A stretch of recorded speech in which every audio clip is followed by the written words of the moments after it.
Allez, à toi. 1, 2, 3. Là, ensuite ça met 2 dessus.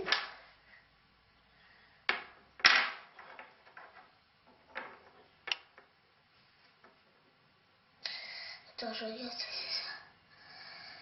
Oui. Et où? Ah.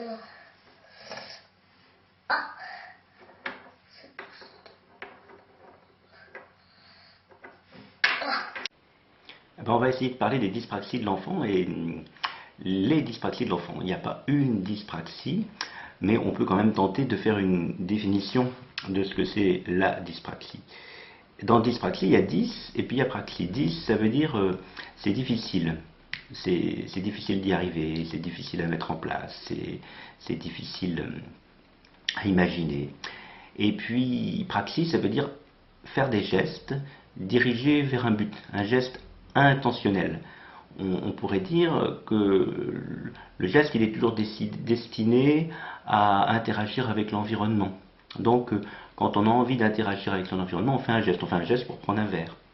On fait un geste pour prendre un verre plein ou un verre vide, pour attraper une plume ou pour attraper une enclume. Donc on programme dans notre tête des gestes qui sont décidés pour être le plus efficace possible. Voilà. Et ben, l'enfant qui présente une dyspraxie, il a des difficultés avec les gestes. Il n'arrive pas à les élaborer convenablement dans sa tête, il n'arrive pas à les programmer, à les planifier correctement dans le temps et dans l'espace pour qu'ils deviennent efficaces. Et c'est un petit peu comme si à chaque fois, il en était au premier geste, s'il était toujours en situation d'apprendre. On pourrait dire que l'enfant dyspraxique n'arrive pas à automatiser des gestes. Des gestes qui sont donc tout à fait anodins pour les autres enfants et évidemment pour nous les adultes. Alors dans la vie quotidienne, par exemple, il a du mal à manger, à utiliser des outils, à ouvrir un pot de yaourt. Dans l'habillage, c'est la même chose. Il continue de mettre ses vêtements à l'envers, derrière, devant. Il peine avec les boutons, avec les fermetures éclairs, avec les lacets. Et puis alors à l'école, c'est la catastrophe parce qu'à l'école, il y a plein d'outils à utiliser. Et puis il y a plein de gestes à faire. Par exemple, en maternelle, on colle des gommettes, on dessine, on colorie, on apprend à utiliser des ciseaux. Et puis après, on va apprendre à utiliser les compas. Et puis à tracer des traits avec une règle. Et puis surtout à écrire manuellement. Et l'écriture manuelle est un geste extrêmement particulier que tous les enfants mettent plusieurs années à automatiser. On peut donc comprendre que ce geste difficile pour tous les enfants restera la plupart du temps très difficile pour les enfants dyspraxiques qui ont donc toujours une dysgraphie la plupart du temps grave. Alors, comme si ça ne suffisait pas, ce geste des mains, il y a aussi les gestes des yeux. Alors, à l'école, quand on lit des mots, quand on dénombre des quantités, on se sert bien sûr de son doigt quand elle est tout petit, mais rapidement, on va automatiser l'utilisation de nos yeux. C'est-à-dire que quand on lit un mot, nos yeux se posent là où il faut dans le mot pour le reconnaître dans une reconnaissance extrêmement rapide et une reconnaissance globale, on pourrait dire presque une reconnaissance photographique. Quand on dénombre des jetons, des petits points sur une feuille, une collection, comme on dit à l'école. S'il y en a 5, on peut dire 4 si on en oublie un. Mais on peut dire aussi 6 si on en compte un 2 fois.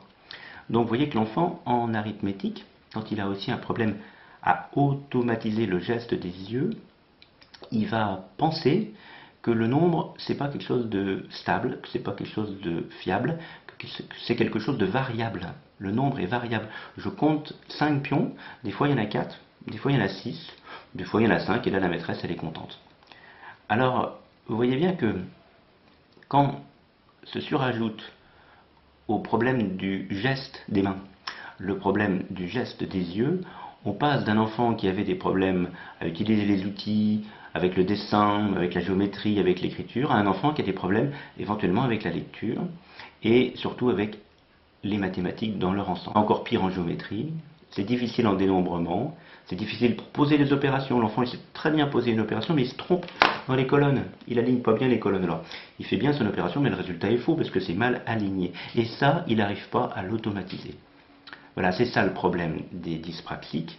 Et c'est même le problème des 10 en général, c'est que les enfants, ils n'arrivent pas à automatiser les choses. Et quand on n'arrive pas à automatiser les choses, on est lent. Et puis, comme c'est pour toutes les choses, on se fatigue plus vite que les autres. Et puis, comme c'est dans tous les domaines, souvent, comme c'est difficile de faire des choses banales pour les autres, eh ben on est mal organisé. Voilà. Et puis ça a des conséquences, par exemple, dans la notion d'espace. Ça a des conséquences dans la notion de temps. Donc c'est des enfants qui sont vraiment en difficulté par rapport aux autres, alors qu'ils sont intelligents. Ça, c'est la chose la plus importante quand on parle de 10 quelque chose, c'est que par définition, on exclut la déficience intellectuelle. Les 10, et les dyspraxiques en particulier, ce sont des enfants qui sont intelligents et puis qui vivent dans un contexte normatif. C'est-à-dire qu'ils vont bien, sur le plan psychologique, ils vont bien, ils ont une bonne relation avec des parents qui sont tout à fait convenables, qui sont tout à fait compétents, et puis ils ont des enseignants qui sont des enseignants lambda, qui ne sont pas des enseignants particulièrement maltraitants. Hein. Bon. Donc cet enfant dyspraxique, il a un environnement qui est tout à fait normal, il a une intelligence normale, et il n'y arrive pas parce qu'il a un problème d'outil. L'outil qui ne va pas chez les dyspraxiques, c'est l'outil de planification des gestes. L'outil de planification de l'espace, l'outil de planification de l'oculomotricité. Et l'ensemble de ces outils donne tous ces problèmes scolaires dont on a parlé tout à l'heure. Alors comment faire? Comment faire avec les enfants dyspraxiques? C'est difficile parce que quand on est 10, quand on est 10 à la naissance, on reste 10 toute sa vie. Parce qu'il s'agit d'un dysfonctionnement cérébral. Le cerveau des enfants 10, le cerveau des enfants dyspraxiques, il n'est pas compétent dans ce domaine du traitement des informations qui amènent à avoir des gestes efficaces, des gestes harmonieux, des gestes mémorisés, des gestes automatisés. C'est comme ça, puis ça va rester comme ça. Alors, si la dysgraphie, si la dyspraxie, si les conséquences de la dyspraxie visuospatiale sont mineures, l'enfant va réussir à compenser avec l'aide de rééducation, par exemple. Si l'intensité est plus importante, si on a une dyspraxie visuospatiale moyenne, on va dire, il ne va pas réussir tout seul, il va falloir l'aider. Donc il va falloir adapter les choses. Par exemple, lui signifier les colonnes dans les opérations pour pas qu'il se trompe dans l'alignement. C'est simple, mais il faut avoir envie de le faire. Et puis si la dyspraxie est vraiment trop grave, là, on ne va pas y arriver. La rééducation, ça ne suffit pas, les adaptations, ça ne suffit pas, il faut contourner le problème.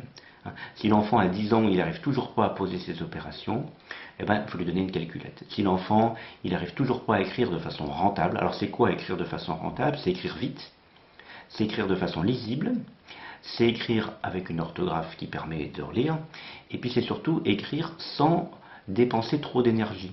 On a dit tout à l'heure, les 10, ce sont des enfants lents, fatigables, mal organisés. Ce sont surtout des enfants qui passent toute leur énergie, toute leur concentration dans ce qui leur est difficile.